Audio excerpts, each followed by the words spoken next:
Aklımdan hiç çıkmayan ama bir türlü de açıkça söyleyemediğim sorunlardan biri köyümüzün fotoğraflarının çekilmesiydi. Düşüncelerimizle programımızda böyle bir proje yoktu. Göç hazırlığı içinde gündelik sorunlarla öylesine meşgul ve maddi kaynaklar açısından öylesine dardaydık ki böyle bir lükse ilişkin herhangi bir teklifim hemen reddedilecekti. Konuyu komite başkanı kardeşim Rizo'ya açmayı düşündüm. Çekimin önemini anlattım ve bana hak verdi. Diğer komite üyelerini bu iş için bir ödenek ayırmaya ikna etmeyi üstlendi. Gerçekten de fotoğraf çekimleri için 20 Türk liralık bir kaynak tahsis edildi. Ancak 20 lirayla ne yapılabilirdi? Castro'da bankerlik yapan Pandazidis kardeşlerin çocuklarının bir fotoğraf makinelerinin olduğunu duymuştum. Onları bularak 20 lira karşılığında 1924 Haziran ayı sonuna kadar köyün farklı bölgelerini birlikte dolaşmak ve işaret edeceğim her şeyin fotoğrafını çekmek üzere anlaştım. Bir ay içinde Gorgoli ya da Celala gibi yerlere bazen yayan, bazen de at sırtında giderek yetiştirebildiğimiz kadarını çektik. Bütün bu fotoğrafların plakalarını bu malzemeyle bir Sinasos albümü hazırlaması önerisi ve ricasıyla İstanbul üzerinden Yunanistan'a giderken karşılaştığım İstanbul temsilciliğimize verdim. Böylece göçmenlik dalgasıyla sürüklenerek Yunanistan'a gittim. Bir gün Nea İonya'daki çalıştığım halı fabrikasına postayla ağır bir paket geldi. İçinden kadersiz köyümüzün kayalara oyulmuş evleriyle Gurna sakinlerinin, Serhat'taki küçük Asya Rumlarının asude, bilinmeyen, uzun tarihinin yegane hatırası, Doğu'nun İncisi albümü çıktı.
Merhaba, hoş geldiniz.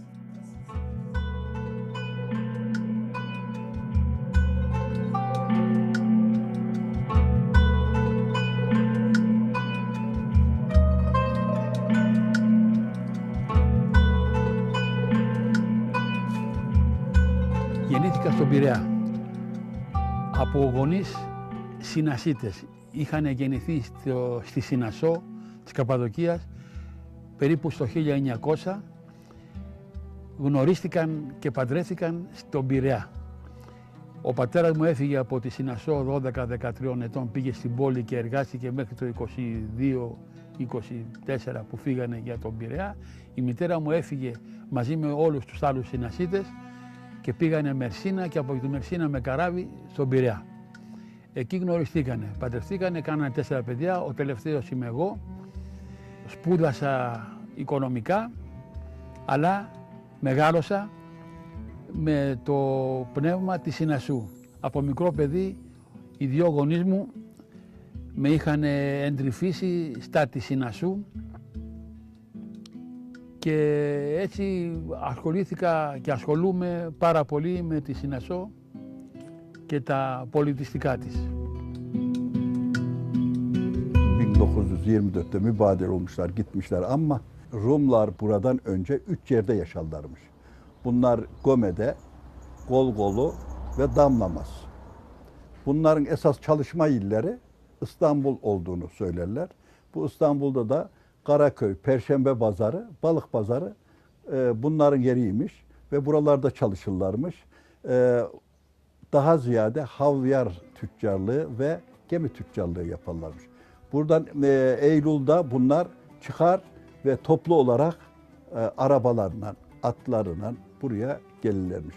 Buraya gelince 3 yere dağılırlarmış. Herkes kendi yerine gidermiş. Sonra yine burada konuşurlarmış. Ne gün gidecek, İstanbul'a ne zaman dönecek diye.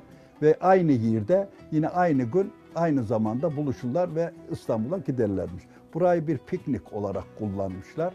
En sonunda bunlar bir yer kuralım ki hepimiz buraya gelelim demişler. Ve söylediklerine göre 7-8 tane mühendis göndermişler. 7-8 mühendis Sinosos'un yerini tespit etmişler. Buraya gelip burada bu binaları kurmaya karar vermişler. Ve burada 1924'e kadar beraber yaşamışlar. Οι Συνασσίτες μένανε εδώ στη Συνασσό, στην Καπαδοκία, από τα πολύ παλιά χρόνια. Υπάρχουν κοιτάπια του 1400. Ζούσανε αρμονικά και φιλικά με τους Τούρκους εδώ, τους μουσουλμάνους. Έγινε η ανταλλαγή, η υποχρεωτική ανταλλαγή των πληθυσμών μουσουλμάνων από την Ελλάδα και χριστιανών από την Τουρκία προς την Ελλάδα. Το 1923 με τη συνθήκη της Λοζάνης. Έφυγαν οι Συνασσίτες ομαδικά, συγκεντρωτικά και πήγανε στη Μερσίνα με τους Αραμπάδες και από ό,τι μου έλεγε η μητέρα μου, οι Τούρκοι, οι γείτονές τους, είχαν στεναχωρηθεί πολύ και πολλοί έκλαιγαν όταν έφευγαν οι Συνασσίτες, οι Έλληνες. Πήγανε στη Μερσίνα και από τη Μερσίνα με καράβια πήγανε στην Ελλάδα. Προσπάθησαν να κάνουν χωριό στην Ελλάδα, νέα Συνασσός, όπως έγιναν με όλα τα άλλα χωριά, αλλά δυστυχώς δεν ευδόκησε. Τώρα έμεινε ένα χωριό στη Βόρειο Εύβοια, στην Ιστιά, η νέα Συνασσός, αλλά δυστυχώς έχει αλλοιωθεί ο πληθυσμός, δεν μένουν πολλές οικογένειες στο χωριό, είχαν έρθει όλοι στην Αθήνα και στον Πειραιά, γιατί οι Συνασσίτες δεν ήταν αγρότες για να μπορέσουν να ασχοληθούν με τη γη. Ήταν έμποροι κυρίως στην πόλη. Στην πόλη οι Συνασσίτες ασχολιόντουσαν με το εμπόριο, είχαν αλίπαστα, είχαν μπακάλικα, είχαν ναυτιλιακά είδη και κυρίως είχαν συντεχνία των χαβιαράδων. Δηλαδή είχαν το διαμετακομιστικό εμπόριο του χαβιαριού από την Ρωσία στην Ευρώπη. Στη Συνασσό οι Συνασσίτες, οι περισσότεροι άντρες έφευγαν στην πόλη για δουλειά. Μένανε εδώ ορισμένοι που δουλεύανε, ας πούμε, στα μαγαζιά, χασάπιδες, φουρνάριδες, φύλακες κτλ. Και οι δάσκαλοι, και είχαν φιλία με τον Ευεργέτη, τον Έλληνα Ευεργέτη από τα Ψαρά, τον Βαρβάκη, ο οποίος τους έδωσε και 10 βαρέλια χαβιάρι και φτιάξανε το σχολείο. Το 1700 περίπου, δεν θυμάμαι τώρα πότε. Bunlar tabii burayı çok güzel yapmışlar. Çok emek sarf etmişler. 1750'lerde, 1730'larda hani buraya başlamışlar takriben. Efendime söyleyeyim, bura güzel olmuş. Burada anlattıklarına göre kasaplar, manavlar, ondan sonra lokantalar, fırınlar, doktorlar, eczane yapmışlar. Burayı bir küçük İstanbul yapacak diye başlamışlar buraya. Ve burayı da çok sevmişler. 1924'te mübadele olmuş. Annem 4 yaşında gelmiş. Tabii ki o zaman oradaki mallarımız orada kalmış. Oradaki tapularla beraber buradan yer vermişler dedemlere.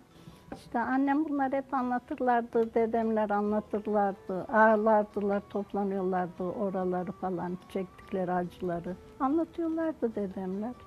Ben de onları hep dinlerdim. Anne, masal gibi geliyordu. Her şeyi tabii bilmiyorduk. Buradan gelen Rumları orada herkesin evine dağıtmışlar tabii. Önce onlar gelmiş. 6 ay, 1 sene falan beraber kalmışlar.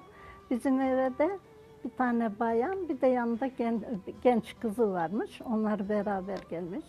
İlk önceleri alışamamışlar. Yemek yemiyorlarmış falan. Çok üzülüyorlarmış onlar da. Ondan sonra alışmışlar.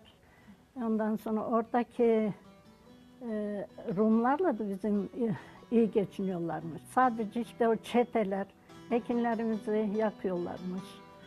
Koyunları olanların koyunlarını çalıyorlarmış.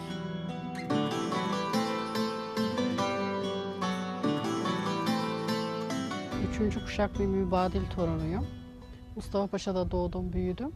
Ama ailem 1924'te mübadelede Yunanistan'ın Kastorya ilinin Jerveni köyünden buraya göç ettiler. Ve Jerveni köyünün tamamı Mustafa Paşa'ya göç etti. Ben de o ailenin çocuklarındanım. Yaşadıkları müddetçe Jerveni'yi hiç unutmadılar. Ya oradaki yaşantıyı ve buraya geldiklerinde hem yolculuk sırasında hem de buradaki yaşamları sırasında geçirdikleri zorlukları birebir yaşadık. Ve devamlı anlatıyorlardı Jerveni köyünü. Tabii ki onlar için çok zor bir olaydı. Orman bir köyünde yaşıyorlardı. Orman bir köyünden böyle taşlık kayalık bir yere gelmeleri başta onlar için çok zordu. Memleketlerini terk etmek, orada var olan evlerini, bağlarını, bahçelerini bırakmak çok zordu. Ama buraya yeni bir hayata başladılar. Buraya yerleştiler. Ama oradan yanlarında getirdikleri çok yetersizdi. Ve buraya ayak uydurmaları çok zordu. Ve böylesi taşlık bir arazide yeni bir hayat kurmak onlar için çok zordu. Bize hüzünlü bir miras bıraktılar. Ya o hüznü hep taşıdılar içlerinde. Çünkü yaptıkları yemeklerde, söyledikleri türkülerde, anlattıkları masallarda sessizce bize aslında Jerveni'yi anlattılar. Ve hiç unutamadığım anılardan mesela anneannem bir gün böyle Nisan ayında papatyalar çok güzel açmıştı. Ve o papatyalara şöyle bir baktı. Çok güzelsiniz ama Jerveni'deki gibi değilsiniz. Yani o derece özlem duyuyorlardı. Hiçbiri gidemedi. Ancak biz 3. kuşak daha sonradan gidebildik.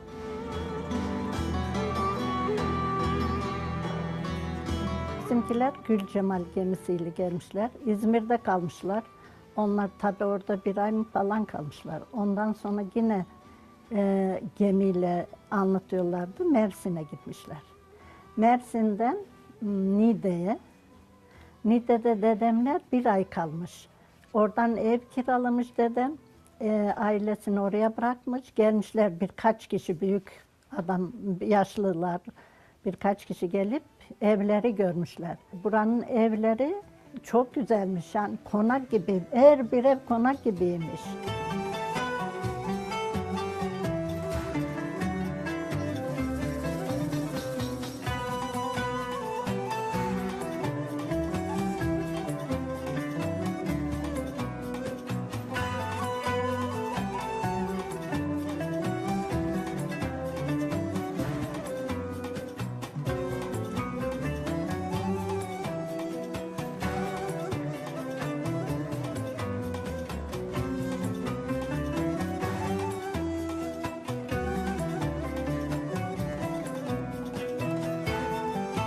...1924'te mübadele olacağı sırada dellal çağrılıyor. Dellal Anos, şimdiki Anos.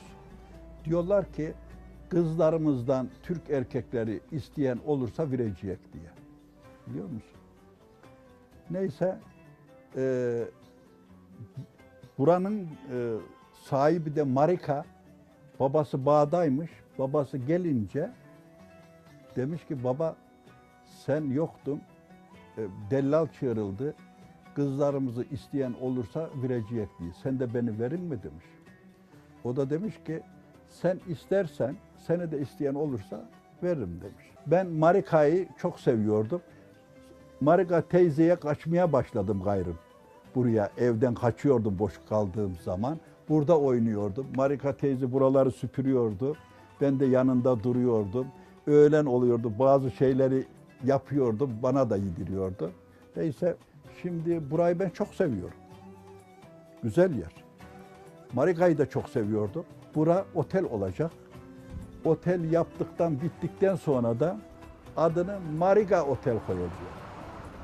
Burada yaşayan Rumlar tabii ki bu görkemli evlerden biz anlıyoruz yani o dönemde ne kadar kültürlü ve maddi açıdan ne kadar zengin olduklarını görebiliyoruz. Daha çok ticaretle uğraşıyorlar İstanbul'da ve bu ticaretini kazandıklarını yine Sinosos'a harcamışlar. Bunlar güzel evler yapmışlar. Hani 1700'lerde, 1730'larda 3 katlı evler yapmışlar. Bunlar kolay değil yani.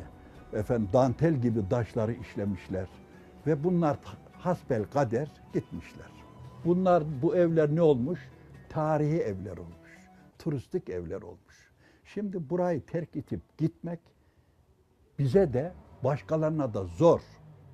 Yani bizim elimizden alsalar, git deseler zor. Onlara da zor gelmiştir buraları. Zaten kızlarını da onun için vermişler.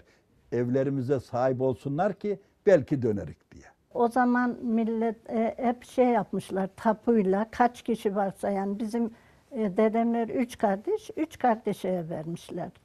Kızları da evliymiş tabii onlar da birer tane. Herkesin oradaki mallarına göre burada mal vermişler. Ondan sonra bizim köy çok güzelmiş o zaman. Mustafa Paşa, Sinosos. Çok güzelmiş böyle. Bütün evler konak gibiymiş.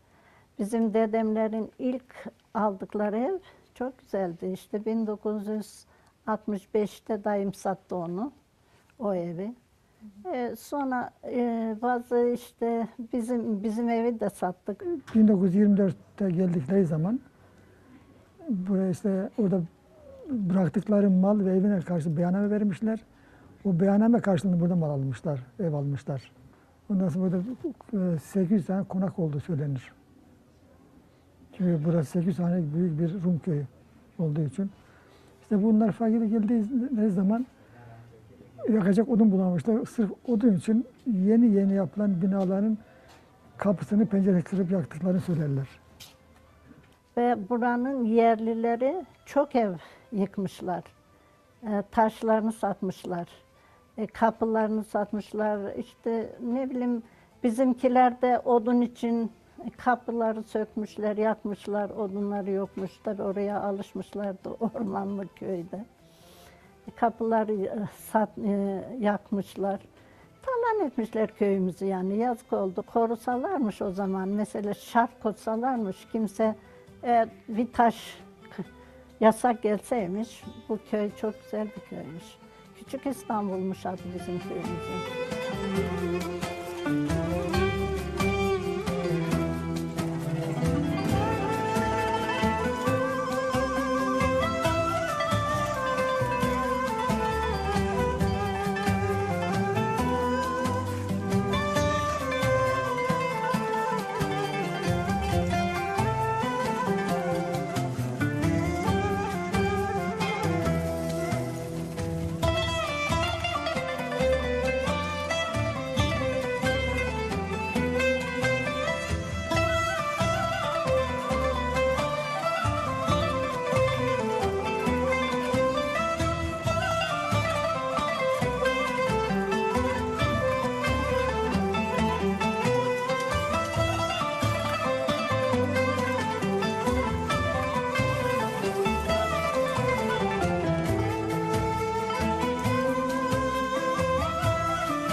πιο πολλά σπίτια στη Συνασσό στα παλιά χρόνια ήταν σκαλιστά στους βράχους.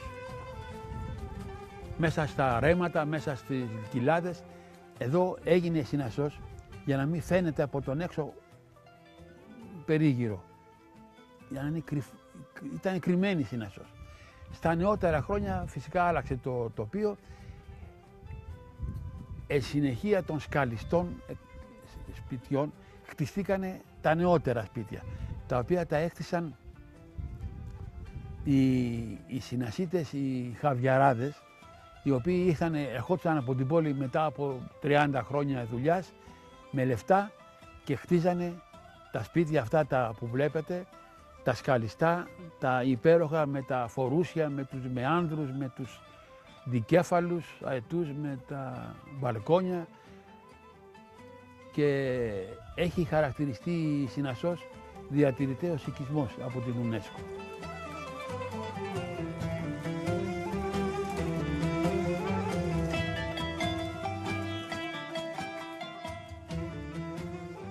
Hani büyük ev.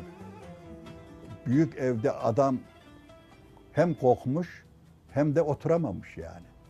Bazı küçük illere taşınmış ama bu büyük evi satmış. Bu büyük evi alanlar da buranın taşlarını yıkmışlar, yakın köylere satmışlar. Bura harabiye dönmüş. Daha da bakmamışlar, anlamamışlar. O zamanın muhtarları ve muhtarların yakınları, birkaç, mesela Hacı Usta vardı burada, Hasan Hüseyin Usta. Onlar sırf taş satmak için çok konakla yıkıp taşlar satmışlar. Burada Bahçeli Köyü var. Ondan sonra birkaç köyde var. Oradaysa kasabası var.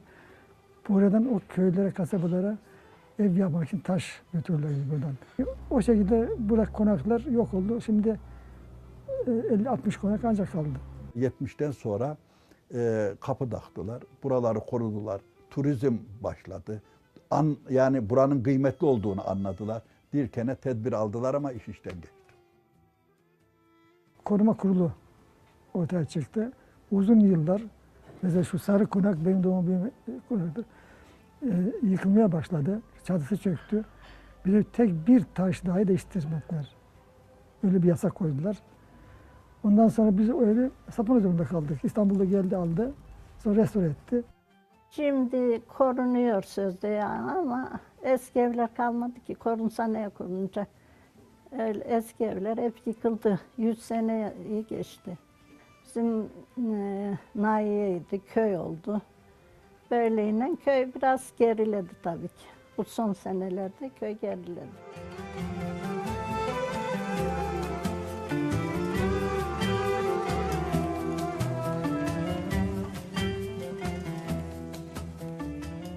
Hayatta var daha konaklar var. Bu konakları, bu gibi evleri yaptırmak zor. Yaptırmak zor, çok para istiyor. Yaptırınca da adam nasıl oturacak bu fiyata, bu paraya, bu masrafa nasıl oturacak? Onun için kuvveti yok, gücü yok, yaptıramıyor. Yaptıramayınca da buraları Kültür Bakanlığı da hani gelişigüzel yapılmaya müsaade etmiyor. Böylelikle yağmur, kar, çamur, parasızlık eridip götürüyor. O güzelim o yapılar yani bilinçsiz bir şekilde yıkıldı koydu gitti. Çok güzel evler vardı. Eğer o evler neler duraydı, o mahalleler duraydı. Mesela şimdi çağırıyorlar hani sermayeler buraya Türkiye'ye gelsin diye. Esas sermaye gitmiş, şimdi sermaye gelsin diyor şimdi. Bak neden acaba gitmiş bu sermayede? Niye şimdi çağırıyorlar?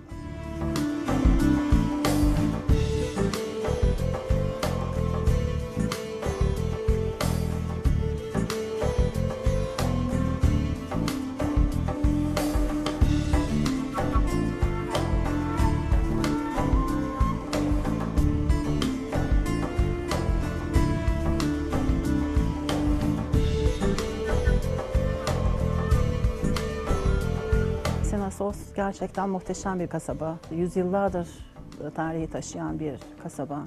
Birçok güzellikler yaşanmış. Ben bir müze kurmayı düşündüğümde ilk aklıma gelen şey burasıydı. Çünkü burası muhteşem konaklarıyla ünlü. Başlı başına zaten bir müze gibi bu binamız. Ben bu köye geldiğimde açıkçası önce ben mübadeleyle ilgili çok bir bilgim yoktu. Buraya geldiğimde burada yaşayan insanlarla tanıştıktan sonra, buradaki halkla tanıştıktan sonra çok farklı şeyler edindim. Çok önemli şeyler yaşanmış burada. Tarihimizin birçok güzellikleri yaşanmış. Bunların da bu müzede bir köşesinin, bir parçasının olmasını gerektiğini düşündüm. Bu köyden bana hediye edilenler, müzemize hediye edilenler daha doğrusu, başka yerlerde yaşayan yine mübadil aileleri, çocukları. Biz bunları işte birer emanettir, bu tarihimize mal olmuş şeylerdir. Korunması gerekiyor. Biz koruyamayabiliriz. Siz daha iyi korursunuz diye müzemize hediye edilen o kadar önemli, o kadar güzel, kıymetli şeyler var ki artık bu bir görev oldu.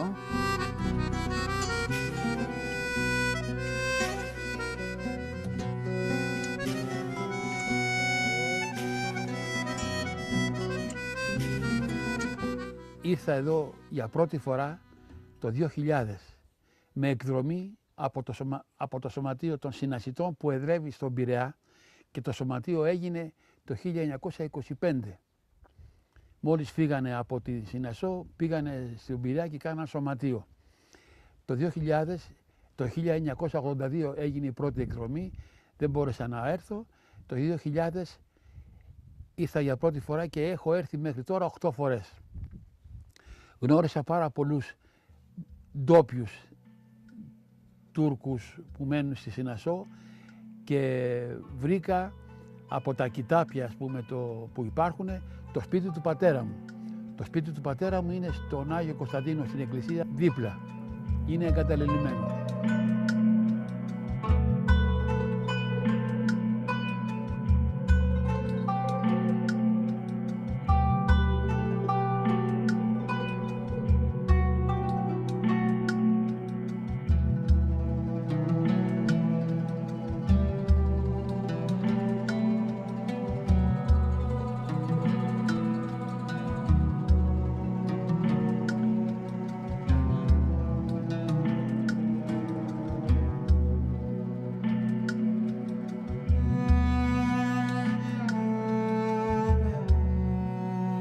Σε μια εκδρομή που κάναμε το 2005 ή 2007, δεν θυμάμαι, γυρνώντας στα σοκάκια της Συνασού, με είδε ένας ηλικιωμένος, καθόταν σε ένα παγκάκι, σε μια πόρτα δίπλα και με είδε και εμένα όπως είδε και τους άλλους τουρίστες και μου λέει, μου δείχνει την πόρτα του σπιτιού και λέει Χατσισεραφείμ, σαν να λέει ότι αυτό το σπίτι ήταν του Χατσισεραφείμ.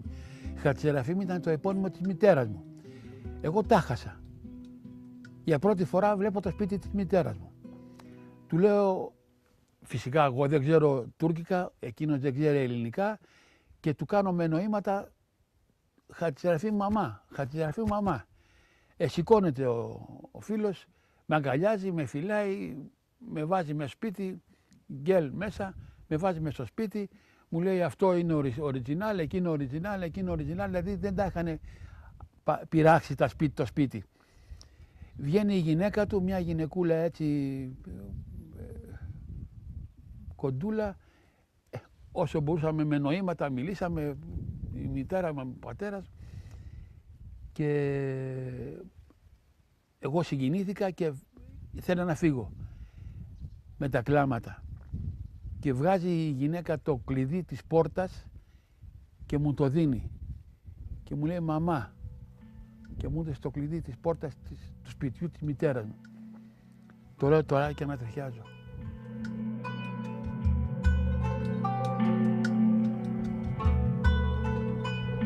Και έτσι ήρθαμε εδώ πάλι μετά από τόσα χρόνια, αλλά δυστυχώς έχουν πεθάνει οι κάτοικοι του σπιτιού και είναι εγκαταλελειμμένο.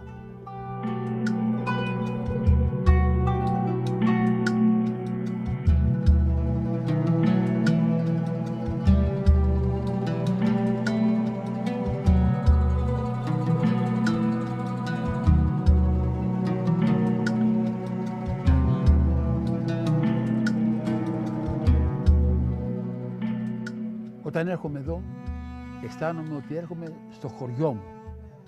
Δεν είχα νιώσει χωριό εγώ γεννημένο στον Πειραιά. Αισθάνομαι ότι έχω έρθει στο χωριό μου. Γίνομαι άλλος άνθρωπος. Η συγκίνηση, καταλαβαίνετε, είναι μεγάλη.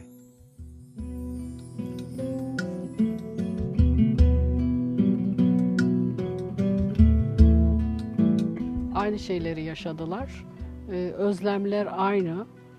Ama tabii ki bu şey olarak korunan bir kültür olarak onlar biraz bizden daha şeydeler. Çünkü yazılı olan kaynakları çok.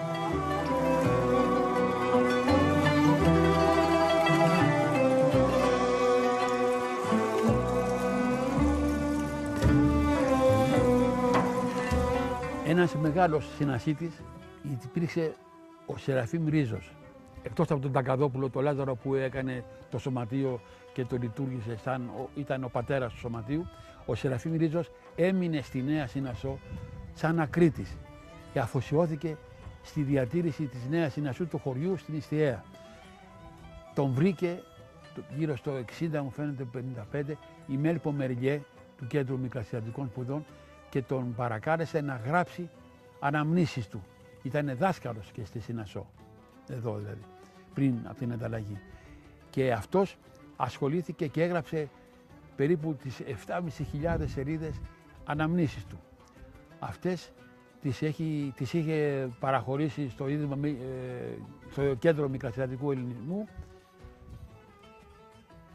και το 2007 εκδόθηκε σε δίτομα βιβλίο η Συνασσός του Σεραφείμ Ρίζου με δαπάνες της οικογένειας των Συνασσιτών Χατζελευθεριάδη. Αυτό για μένα το βιβλίο, το σύγγραμμα δηλαδή, αποτελεί το Ευαγγέλιο των Συνασσιτών. Γράφει πάρα πολλά στοιχεία για την εν γέννη ζωή στη Συνασσό των Συνασσιτών, για τους δασκάλους, για τους ιερείς, για τους δημογέροντες, για τις εκκλησίες, για τα σχολεία, για τα τραγούδια, για τους χορούς. Είναι πολύ λεπτομεριακό και νομίζω ότι πρέπει να το έχουν στην βιβλιοθήκη τους όλοι οι Συνασσίτες. Το σπίτι του εδώ που είναι στη Συνασσό, το σπίτι με τα λιοντάρια, λένε ότι είναι το πιο φωτογραφημένο σπίτι της Καπαδοκίας.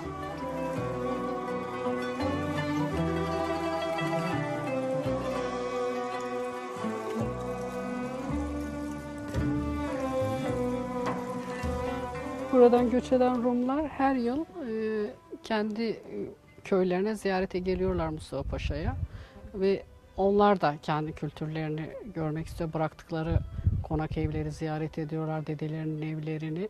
Her yıl geliyorlar ziyaretlerine. Şimdi yine Rumlar geliyor. Bunlar buraya ayine geliyorlar, Elenik Kilisesi'ne. Mayıs'ın sonlarında yahut da Haziran'ın başlarında. Biz onlarla konuşuyoruz, onlarla geziyoruz, sohbet ediyoruz. Onlar bize anlatıyor, biz onlara anlatıyoruz, konuşuyoruz. İyi bir vakit geçiriyoruz.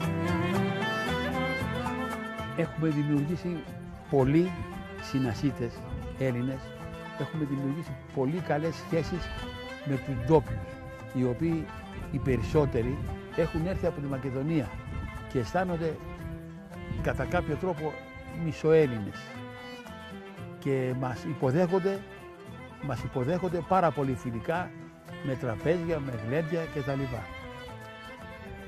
Η συγκίνηση είναι μεγάλη, αλλά το μεγάλο πρόβλημα είναι ότι δεν ξέρουμε τουρκικά και δεν ξέρουμε ελληνικά. Μεγάλο πρόβλημα αυτό. Εγώ έχω δημιουργήσει μερικές φιλίες εδώ από τους ντόπιους επειδή έχω έρθει συχνά. Πέραν τούτου δεν μπορούμε να κάνουμε, γιατί δεν είναι το πρόβλημα, το μεγάλο εμπόδιο είναι η γλώσσα. Buraya geldiklerinde Rumlar herkes kendi evini ziyaret etmek istiyor. Tabii dedesinin evini, o anılarını yaşamak istiyor. Ve onunla ilgili bir çalışma yapıldı. Buradan giden Rumların evleri, işte birinci sahipleri kimse onlar tespit edildi. Ve gelen torunlara işte dedesinin ismini söylediği zaman dedesinin ismini gösterebiliyoruz. Ve herkes kendi evinde konaklayabiliyor. Mustafa Paşa halkı giden halkı misafir ediyor evlerinde. Sarı Konağın benim doğma büyüme olan konakta bile onun torunu geldi ve onu gezdirdim, bilgiler verdim. Adamın gözleri yaşardığını hissettim yani.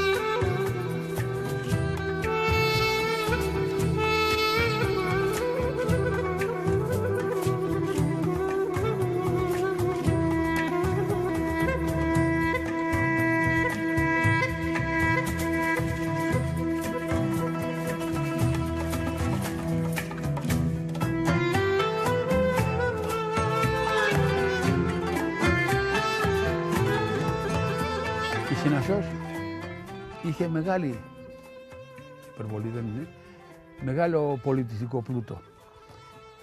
Καταρχάς, μιλούσε ελληνικά, με αρχαίες ελληνικές ρίζες οι λέξεις του γλωσσικού ιδιώματος. Είχαμε εδώ στη Συνασσό βιολί, κλαρίνο και τον τέφι. Κλαρίνο σπάνιο στην Καπαδοκία. Το βιολί ήταν κατάλοιπο της λύρας, της Καπαδοκικής. Το κλαρίνο ήταν σπάνιο στην Καπαδοκία. Το είχε φέρει ο Μελετιάδης, ο Κωστής Μελετιάδης, ο οποίος ήταν και ζωγράφος.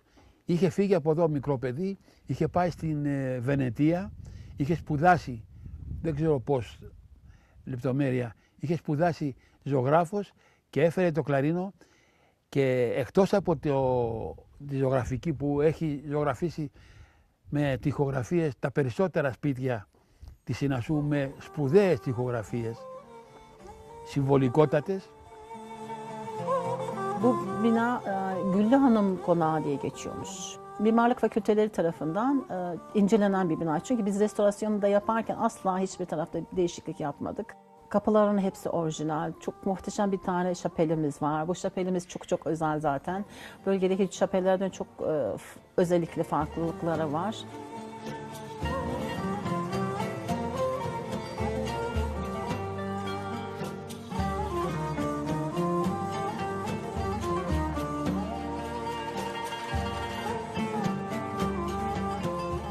Kostas Meletias diye bir sanatçı geliyor burada. 2 yıl yaşıyor ve bu binanın bütün resimlerini yapıyor. Şapelin yukarıda işte sadece bir bu odada kaldı, bir de oradaki orijinal kapıda odada kaldı. Duvar freskileri falan tamamıyla diğerleri siliniyor. İşte badana yapılıyor falan böyle. O resimlerin Kostas Meletias tarafından yapıldığını 1860'larda onu biliyoruz. Yani tarihleri falan var çünkü. Ο Κωστής Μελετιάδης ήταν εκτός από μουσικός, κλαρινίστας, κλαρίνο με 7 κλειδιά έπαιζε. Τώρα δεν ξέρω αυτό τι σημασία έχει. Ήταν και ζωγράφος, λαϊκός ζωγράφος της Συνασσού, σαν ο Θεόφιλος ας πούμε της Συνασσού. Είχε ζωγραφίσει τα περισσότερα σπίτια στη Συνασσό μέσα, εσωτερικές τοιχογραφίες. Είχε ζωγραφίσει και αγιογραφίες στο ναό του Αγίου Βασιλείου, ένα ξοκλήσι κοντά μέσα στη Συνασσό σχεδόν, το οποίο ήταν παλαιό κρυσφύγετο, σκαλιστό κρυσφύγετο με 3 πατώματα κάτω και ήταν κρυσφύγετο που λένε ότι κρυφτήκανε οι Συνασσίτες σε αυτό όταν είχαν επιδρομή από αλόθρησκους.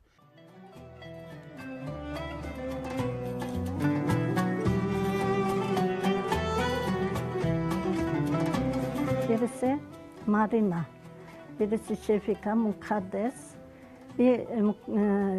Şefika teyzenin kız kardeşi de Makbule'ydi adı. O da başka bir yere evlenmiş. Yani burada kalamazlarmış. Türk'le evlenince burada kalmışlar. Rahmetli işte Şefika teyze anlatıyordu tabii ki. Her şeylerini anlatıyordu. Onun evinde gidenler her şeylerini çok eşya bırakmışlar. Böyle antika eşyaları çoktu. Bize gösteriyordu tabakları, tepsileri. İstanbul manzaralı 2 tane tepsisi vardı. Eniştem işte onların kıymetini bilmediler, sattılar. O zaman gelenler oldu, toplayanlar oldu, her şeyi sattılar.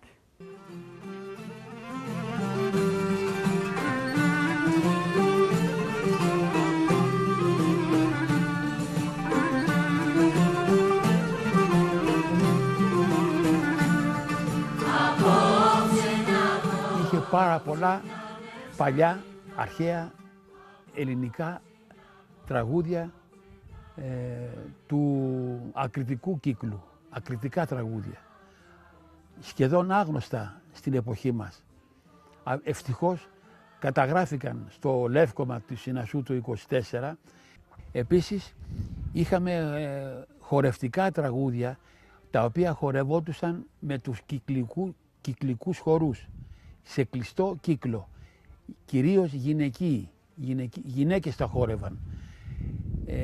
Πιθανόν να προέρχονται από τους κύκλους χορούς των αρχαίων Ελλήνων που τους χόρευαν γύρω από τον βωμό. Το Μαλαματένιος Αργαλιός, το Πάγος του Προύσα στα βουνά, το Σήμερι στη Σημεριανή, Απόψιν τα μεσάνυχτα και άλλα. Είχανε έναν γυναικείο αντικριστό χορό, τον περίφημο Ίσο. Τον χόρευαν μόνο γυναίκες. Ένας μοναδικός χορός, το και λέω μοναδικός, γιατί όπως τον χόρευαν στη Συνασσό, δεν τον χόρευαν πουθενά άλλου. Μόνο στη Συνασσό τον χόρευαν. Οι άντρες χόρευαν τον παγκαπαδοκικό χορό, τον χορό των κουταλιών, που το λένε και κόνιαλοι, αλλά στη Συνασσό τον χόρευαν με πολλές φιγούρες και τσαλίμια. Ήτανε χορός φιγούρας. Γιατί γινόταν και το νυφοπάζαρο μεταξύ των χορευτών και των κοριτσιών που παρακολουθούσαν. Και ερχόταν τα προξενιά που λέγαμε. Και γινόταν τα συνοικέσια.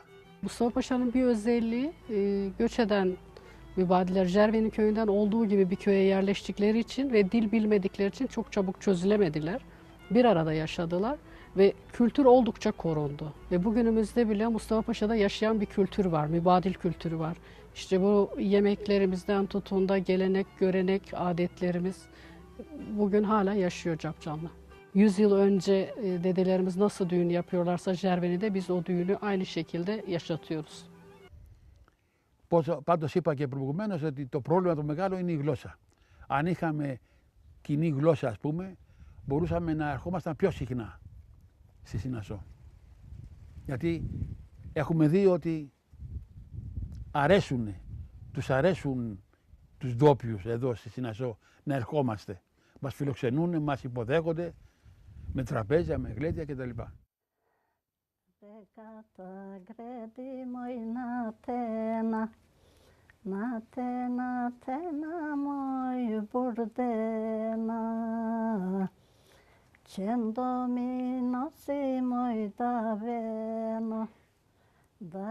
Radyo vardı o zaman 1952'de dayım radyo almıştı.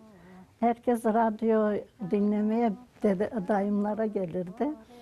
Ve oranın türkülerini dinlerlerdi. Arnavut türkülerini dinlerlerdi. Böyle of çeker ağlarlardı yaşlılar. Ama hepsi çok arzu ediyorlardı. Gidip bir daha gitsek de sonra ölelim derlerdi. Kısmet olmadı, hiçbiri gitmedi. Ben gittim, gidince buradan su götürdüm. Oradaki mezarlara döktüm ama bilmiyoruz tabii mezarlar hiç kalmamış. Sadece toprak. Oradan da toprak getirdim, buradaki mezarların üstüne serptim. Böyle vasiyet koyu derlerdi. Kim giderse derdi oranın toprağından getirsin, bizim mezarımıza serpsin. Ben de hep yaşlıların mezarına toprak getirdim, serptim. Öyle işte insan kendi kendine bir teselli buluyor. Uzun yıllar o hayalle burada yaşamışlar. Ondan sonra umutlar kesince bu sefer anneannem devamlı bize masal gibi anlatırdı bunları. Şimdi oraya gitsem anneannemin anlattıklarını aynen uygulayabilirim gibi geliyor bana. Büyüklerimizin anlattığı o masal köyüne her zaman gitmek istedik ve sık sık da gidiyoruz. Gitmek isteyenler zaten organize olup yılın belli günlerinde ziyarete gidiyoruz köyümüze. Şu an Jerveni köyünde Sinop Ayancık'tan giden Rumlar yerleşmiş oturuyorlar ve hepsi çok mükemmel Türkçe konuşuyor. Çok güzel dostluklarımız var. Gidiyoruz, biz de evlerimizde kalıyoruz. Bizi konuk ediyorlar. O derece dostluklarımız var. Θέλω να πω από ό,τι βλέπω ότι η Συνασσός εγκαταλείπεται από τους κατοίκους του.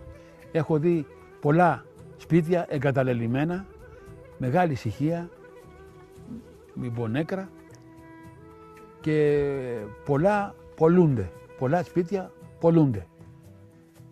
Δεν ξέρω πού οφείλεται αυτό. Τι να κάνω. Πολλοί μου είπανε να έρθω να αγοράσω σπίτι στη Συνασσό.